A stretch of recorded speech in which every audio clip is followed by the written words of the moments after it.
hartu genuen erabakia, urtero bonuntz etortzea zuen baimenarekin.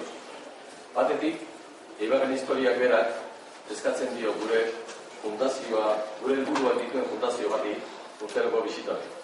Langile kontzientzian sorleku, Euskal Sozialismoaren referentzi, Bigarren Errepublikaren berri eman zuen lehen udalaria, Eibarko Berbeta Internazionalean marxismoaren teoriak aldarrikatzen zituen Aquilino Amoategi, bitilari handiaren jaioterria, Uribe Etxeberria goi-mailako politikari eta kulturgizonaren sortearia, Uribe Etxeberria Espainiako lehen kooperatiba, beste, Espainiako lehen kooperatiba izango zen, Alfaren fundatzaileetarikoa izan zen, entzuten zela. Eibartarra baita ere nola ez Benigno Bazkaran, Elizadako joerik etzuten herritarrak duintasunez agurtuak izan zitezen, hainbat eta hainbat hileta zibil zuzendutakoa, inon egiten ez ziren garaietan. Eta Eibarren baita ere, izan zuen gaztaroa, Mariok. Eta herri honek izan zuen zer ikusirik bere personalitate politikoarekin. Bestetik berriz, orain begira ere badaukagu motiborik, onera etortzeko lagun asko ditugu, eta gogoz hartzen gaituztenak. Nada más echar a andar hace un año, sí, justamente el mes de diciembre que vinimos a Eibar, lo hicimos aprovechando la presentación del libro de Jesús, de la historia del socialismo vasco, y al salir ya habíamos decidido volver todos los años con nuestro permiso. El acto de Eibar siempre pues como colofón a las actividades que hemos hecho durante todo el año y, como sabéis, lo mejor siempre se deja para el final. Para nosotros, para los de la Mario Nandia Fundación, Eibar siempre ha sido una referencia. Un pueblo muy particular, el pueblo de la proclamación de la Segunda República, el de la conciencia social, el del socialismo ibarés, el primero y más importante de Guipúzcoa, donde nació Aquilino Amoategi, primer propagandista en euskera de las tesis marxistas, el de Uribe Etxeberria, fundador de la primera cooperativa de España, Alfa, del año 1920, y autor de una muy importante obra, tanto en euskera, Itarixanak, que es una joya del euskera ibarés, como en castellano, las experiencias socialistas de España, vistas de mi pueblo, por ejemplo, o el viaje por el país de los recuerdos. Aquí abordaron en aquellos años a Alberto Pagabeite y a Tomás Meade, que en palabras de Indalecio Prieto abordaron al socialismo de Eibar un nivel cultural no alcanzado en ningún otro lugar de España. Aquí se vino a vivir el año 21 de la pasada centuria el dirigente socialista para Caldesco de los Toyos, cuyo sobrino nieto, me parece, es nada menos que el alcalde que nos acompaña. De Eibar, de donde si no, fue Benigno Bazkaran, conocido como cura laico, que dignificó tantos y tantos funerales civiles que solo en una ciudad como esta podíamos ser tan numerosos en aquellos años. En Eibar vivió Mario su juventud y aquella Eibar condicionó en gran medida su personalidad y sus inquietudes políticas. Nuestro agradecimiento pues a los amigos y amigas de Eibar, nuestro agradecimiento al señor alcalde Miguel de los Toyos por su colaboración añadiendo relevancia institucional a este acto, nuestro agradecimiento como no a nuestro amigo y patrono de la Fundación Luis Castel por su inestimable aportación intelectual.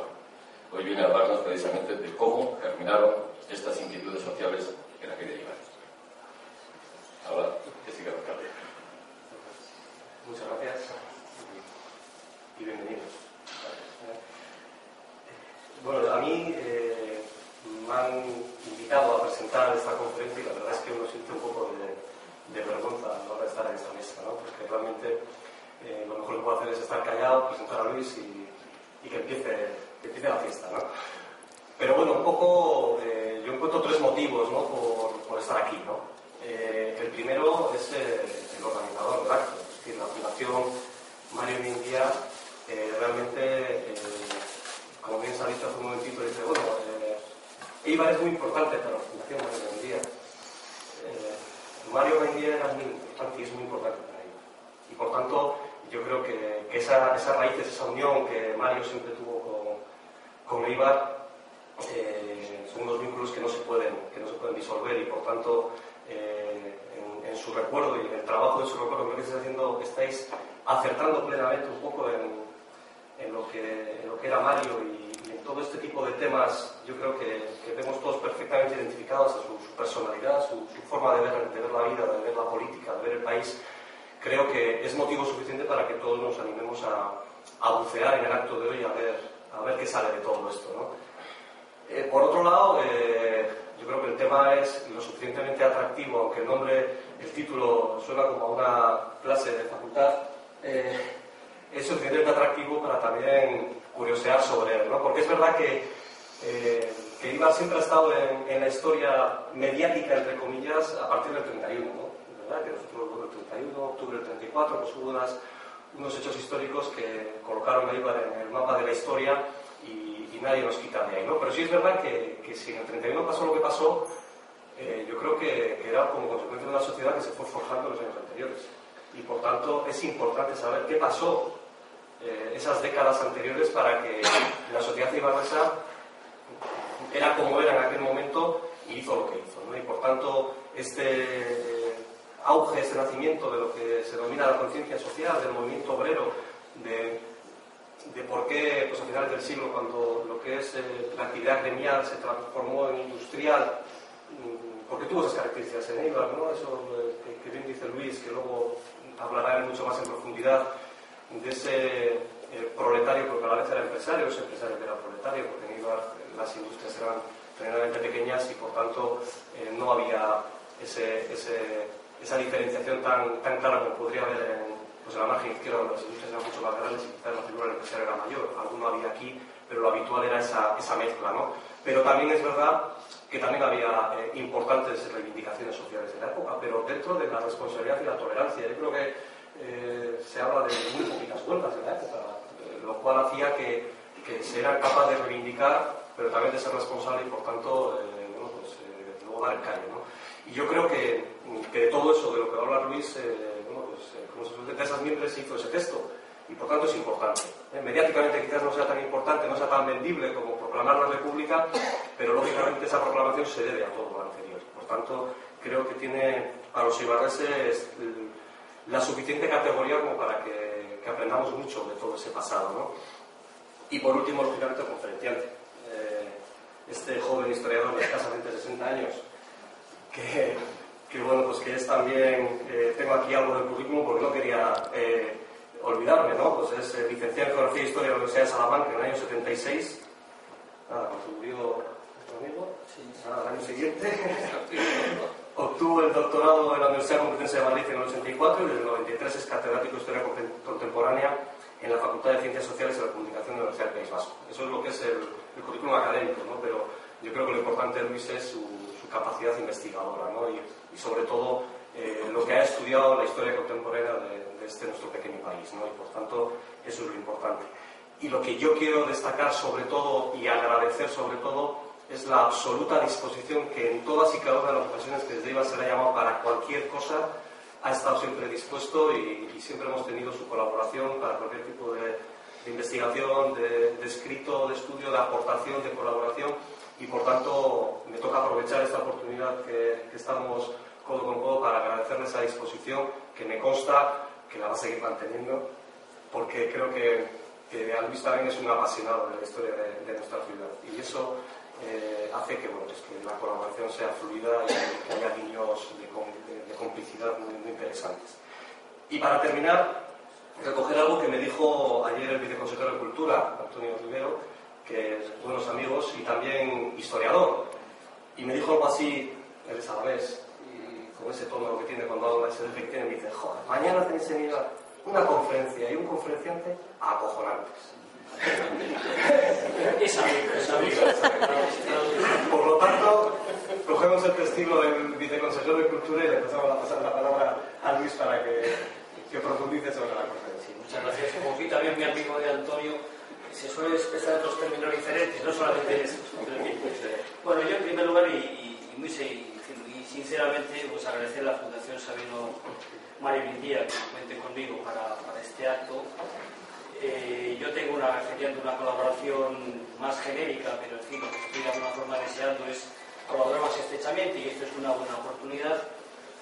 En segundo lugar, bueno, pues mostrar en este sentido, y lo digo también, como decía antes, con más absoluta sinceridad, muy contento por estar aquí. Yo cada vez que vengo a Eibar, pues estoy muy gratamente.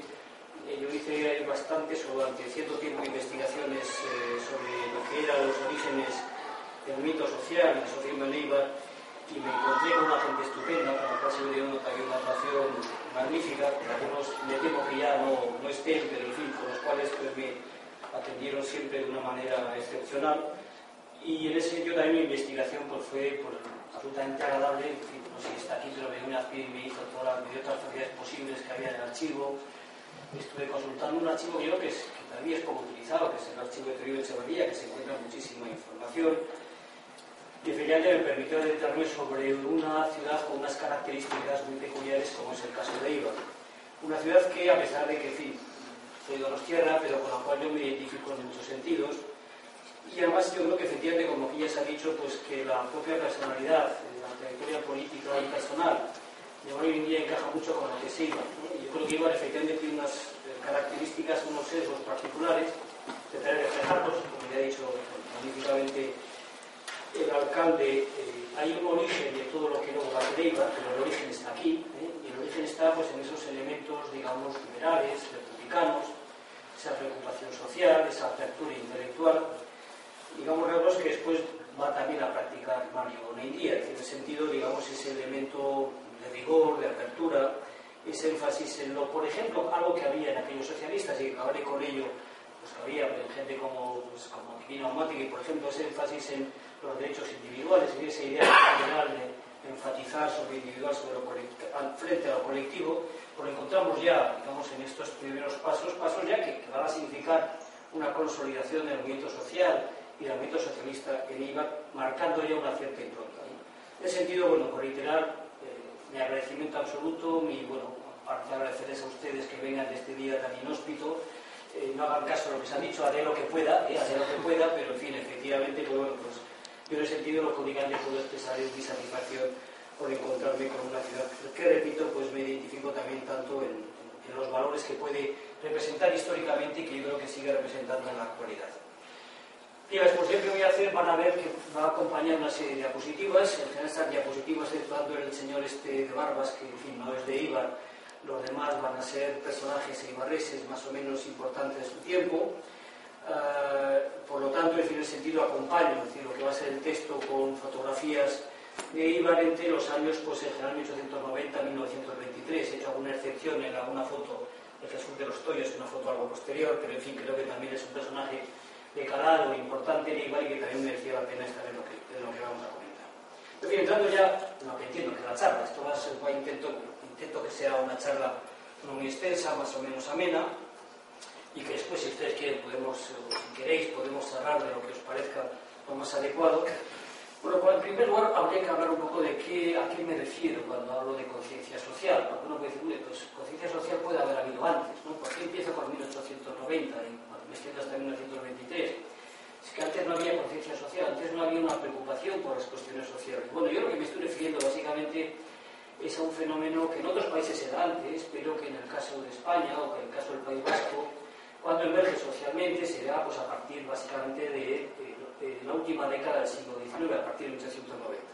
En ese sentido, cuando hablamos de conciencia social es de alguna forma una toma de conciencia de que un colectivo forma un grupo diferente. Es decir, lo que se suele llamarse la toma de conciencia de clase, o lo que en aquel momento llamaban el obrero consciente, lo que ellos mismos se decían de socialistas eibarreses, no solo los eibarreses, pero los socialistas decían la aparición del obrero consciente, es decir, la aparición de un sector social que toma conciencia de que es un grupo distinto, un grupo diferenciado, y que en conformidad con eso pues tiene que realizar, digamos, unas labores políticas o organizativas diferentes, es decir, representa, digamos, unos intereses específicos, y conforme a eso pues va a organizarse desde el punto de vista laboral, en sindicatos, o va a organizarse desde el punto de vista político, bien sea a través del Partido Socialista. Aquí tenéis también al final